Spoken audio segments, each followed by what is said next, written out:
Hello friends, ओम श्री गणेशाय नमः। आप सभी का स्वागत है आपके अपने यूट्यूब चैनल पर। फ्रेंड्स, आज हम आपको इस वीडियो में बताने जा रहे हैं सावन मास की शुक्ल पक्ष की दूरवा गणपति चतुर्थी का शुभ मुहूर्त, पूजा विधि, महत्व, व्रत कथा और दूरवा गणपति चतुर्थी के दिन किए जाने वाले उपायों के बारे में। फ्रेंड्स, वीडियो शुरू करने से पहले आपसे रिक्वेस्ट है, अगर आप हमारे चैनल पर नए हैं और आपने अभी तक चैनल को सब्सक्राइब नहीं किया है तो प्लीज़ सब्सक्राइब कीजिएगा चैनल को, साथ ही प्रेस कीजिएगा बेल आइकन को, जिससे नए वीडियो से रिलेटेड नोटिफिकेशन आपको तुरंत प्राप्त हो सके। और वीडियो पसंद आने पर वीडियो को लाइक और शेयर जरूर कीजिएगा ताकि सभी भक्तों को इस वीडियो का लाभ प्राप्त हो सके। और कमेंट बॉक्स में ओम श्री गणेशाय नमः जरूर लिखिएगा। दूरवा गणपति व्रत में दूरवा का बेहद खास महत्व होता है। दूरवा गणपति व्रत विघ्नहर्ता गणेश जी की आराधना के लिए बहुत अधिक मंगलकारी माना जाता है। यह व्रत सावन मास की शुक्ल पक्ष की चतुर्थी को पड़ता है, इसलिए इसे वरद चौथ भी कहते हैं। भगवान गणपति के भक्त विभिन्न प्रकार से उनकी आराधना करते हैं। श्लोक, स्तोत्र, मंत्र और जाप द्वारा गणेश जी की आराधना की जाती है।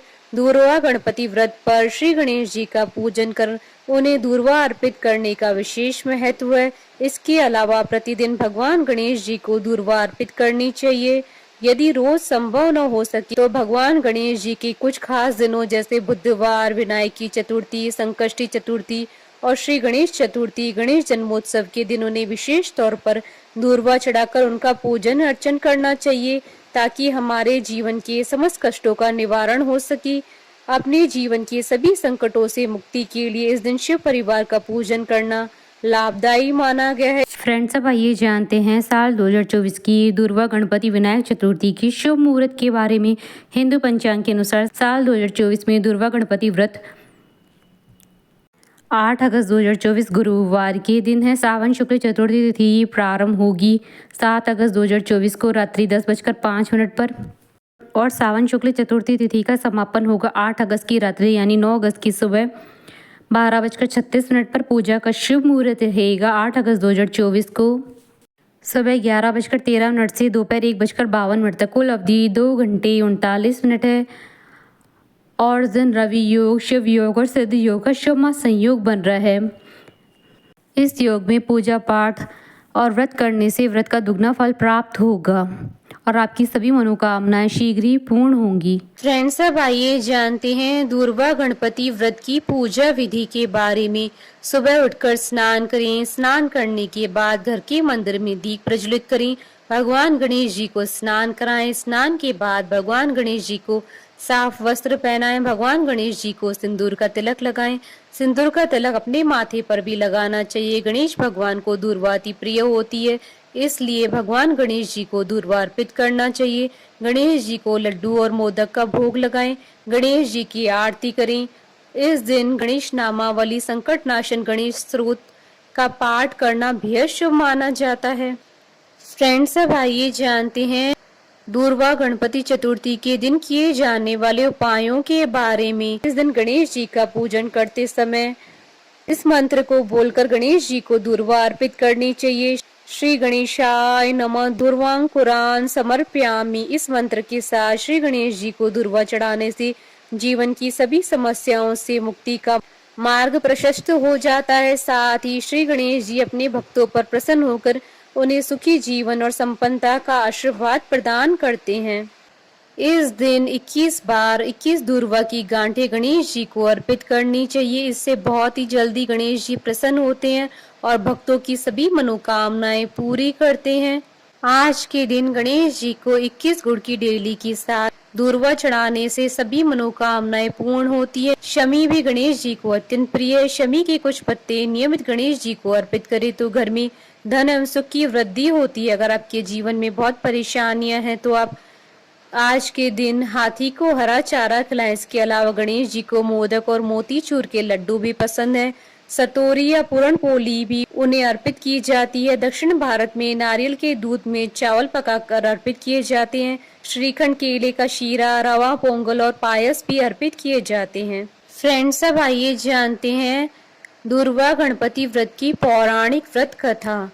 एक कथा के अनुसार एक बार अल्लासुर नामक एक राक्षस था। वह साधु संतों को निगल लेता था, जिसके प्रकोप से चारों तरफ हाहाकार मचा। तभी सभी ने मिलकर गणेश जी की प्रार्थना की और अल्लासुर के बारे में बताया। गणेश जी अल्लासुर के पास गए और उसको ही निगल लिया। उसके बाद उनको परेशानी होने लगी और पेट में जलन होने लगी। तभी कश्यप ऋषि ने उस ताप को शांत करने के लिए गणेश जी को 21 दुर्वांकुर खाने को दिए। इससे गणेश जी का ताप शांत हो गया। इसके बाद से ही माना जाता है कि गणेश जी को दुर्वांकुर चढ़ाने से जल्द प्रसन्न होते हैं। इसके अलावा गणेश पुराण में एक और कथा बताई जाती है। कथा के अनुसार नारद जी भगवान गणेश जी को जनक महाराज के अहंकार के बारे में बताते हैं और कहते हैं कि वह स्वयं को तीनों लोकों के स्वामी बताते हैं। इसके बाद गणेश जी ब्राह्मण का वेश धारण कर मिथिला नरेश के पास उनका अहंकार चूर करने के लिए पहुंचे। तब ब्राह्मण ने कहा कि वह राजा की महिमा सुनकर इस नगर में पहुंचे हैं और बहुत दिनों से भूखे हैं। तब जनक महाराज ने अपने सेवादारों से ब्राह्मण देवता को भोजन कराने के लिए कहा। तब गणेश जी पूरे नगर के अन्न को खा गए, लेकिन उनकी तब भी भूख शांत नहीं हुई। इस बात की जानकारी राजा को मिली और उसने अपने अहंकार के लिए गणेश जी से क्षमा मांगी। तभी ब्राह्मण रूप धारे गणेश जी गरीब ब्राह्मण त्रिशृस के द्वार पर पहुंचते हैं, जहां उनको भोजन कराने से पहले ब्राह्मण त्रिशृस की पत्नी विरोचना ने गणेश जी को दुर्वांकुर अर्पित किए। इसे खाते ही गणेश जी की भूख शांत हो गई और वह पूरी तरह से तृप्त हो गए। उसके बाद से ही गणेश जी ने दोनों को मुक्ति का आशीर्वाद दिया। तब से ही गणेश जी को दुर्वांकुर चढ़ाया जाता है। इसको चढ़ाने से पार्वती पुत्र की कृपा जल्दी भक्तों पर होती है। गणेश पुराण में इसके महत्व को लेकर एक और अन्य कथा है। इस कथा के अनुसार कौंडिन्य की पत्नी आश्रया ने जब गणपति महाराज को दूर्वा घास चढ़ाई, तब उनकी बराबरी कुबेर का पूरा खजाना तक नहीं कर पाया। शास्त्रों में दूर्वा घास की ऐसी अद्भुत महिमा बताई गई है। इसी कारण से ही सदियों से भगवान गणेश जी को दुर्वांकुर चढ़ाने की परंपरा चली आ रही है। गणेश पुराण के अनुसार एक बार एक चांडाली और एक गधा गणेश जी के मंदिर में जाते हैं। वह कुछ ऐसा करते हैं कि उनके हाथों से दुर्वा घास गणेश जी के ऊपर गिर जाती है। गणपति जी इससे प्रसन्न हुए और दोनों को ही अपने लोक में उच्च स्थान प्रदान किया। बोलिए भगवान गणेश की जय। हमारे साथ इस वीडियो में अंत तक बने रहने के लिए आपका धन्यवाद। ओम श्री गणेशाय नमः। ओम नमः शिवाय।